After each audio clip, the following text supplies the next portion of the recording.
اما در حوزه جنبش دانشجویی که امروز به هر حال به نوعی مرتبط با اون جریان هست، ما 3 برخورد عمده داشتیم که اولیش در 23 خرداد در کوی دانشگاه اصفهان اتفاق افتاد. Regarding the student movement, we have faced three incidents. One of them was on 23rd of Khordad. I can't change it right now to the other calendar, sorry, which was in the University of Isfahan. در این درگیری 140 نفر بازداشت شدند و دانشگاه به مدت 17 روز امتحاناتش رو تعویق افتاد. 140 people were arrested in this incident, and for 17 days the program schedule was delayed for exams.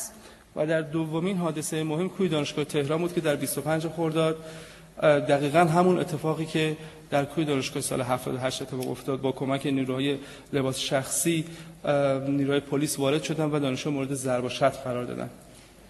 The second incident happened in Tehran University on 25th of Khordad, which was exactly the same as what had happened in 10 years ago.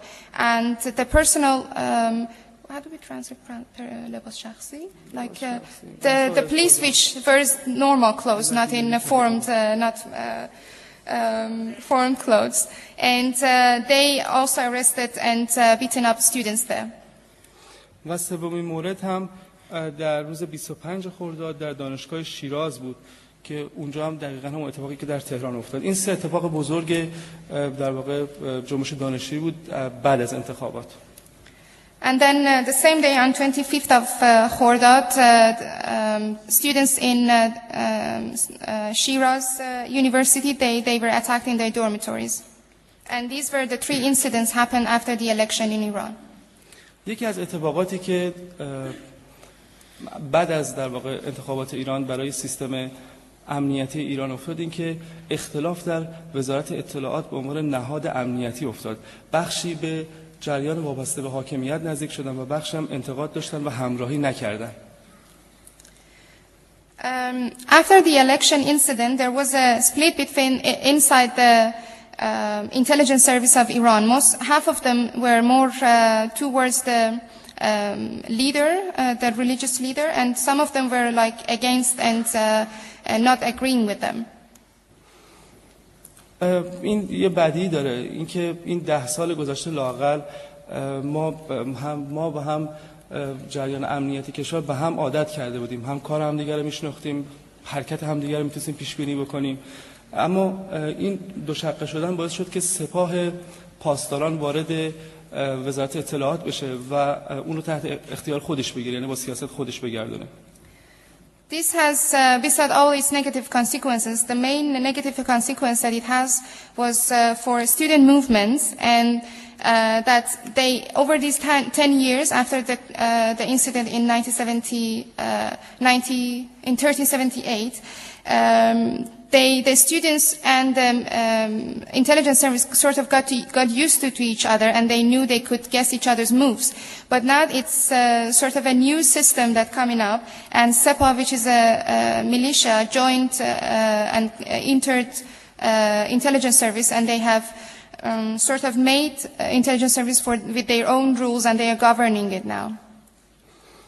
و مشکل بزرگ دیگه‌ای که وجود داره این که اون تیمی که به عنوان تیم خودسر معرفی شد در قطع‌های زنجیره‌ای و بعد از در واقع دولت آقای خاتمی اخراج شد، بیرون آمد از وزارت اطلاعات، اینا تماما در همون سپاه و نهاد امنیتی سپاه مشغول شدن و الان همون تیم مجددا وزارت اطلاعات در دست خودش گرفته. After the chain murders in Iran, there was a team, there was a group inside the intelligence service that they were sort of kicked out of that section, and they all were merged into the Sepah. And now those people, the same people, coming back to intelligence service. So we are sort of back to the first point again. و ما الان با یک مجموعه امنیتی مواجه هستیم که هیچ شناختی نسبت بهش نداریم و هر برخوردی رو ممکنه با جنبش‌های مختلف اجتماعی انجام بده و ما نمیتونیم شناختی داشته باشیم.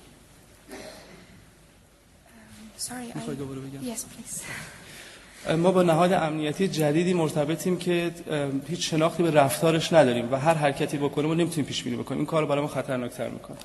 This is a new system that we are facing, and it makes our work as a student movements more difficult because we cannot guess what would be their next movement.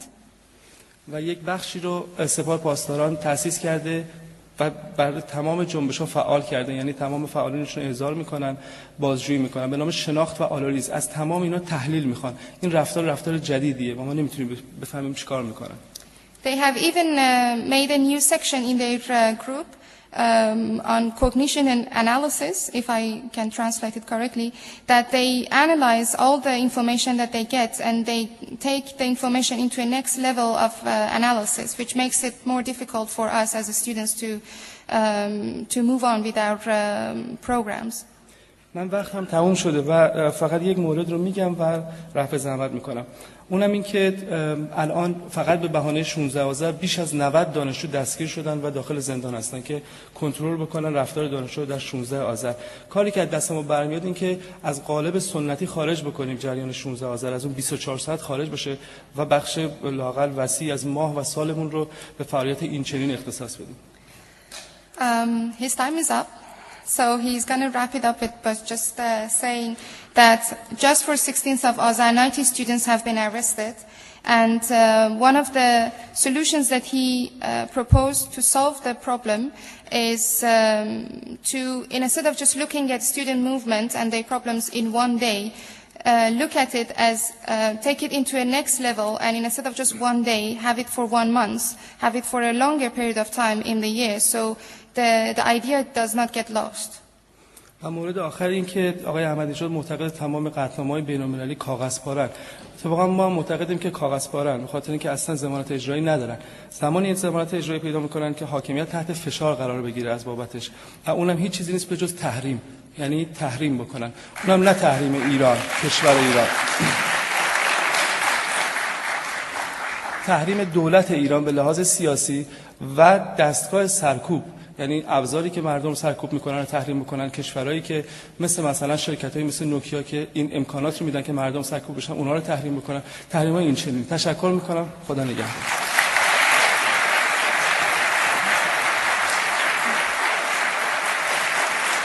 The last point that Mr. Batebi mentioned was that President Ahmadinejad says all the international agreements are just piece of paper. It doesn't have any value. And he says, yes, we do agree with that, because it doesn't have any value, because nobody supports it. Nobody says that it's going to be executed. And he believes the solution to this problem is sanction for the government, political sanction, not the economic that will influence on the people, but sanction will definitely, he believes, will open a way for changes in Iran.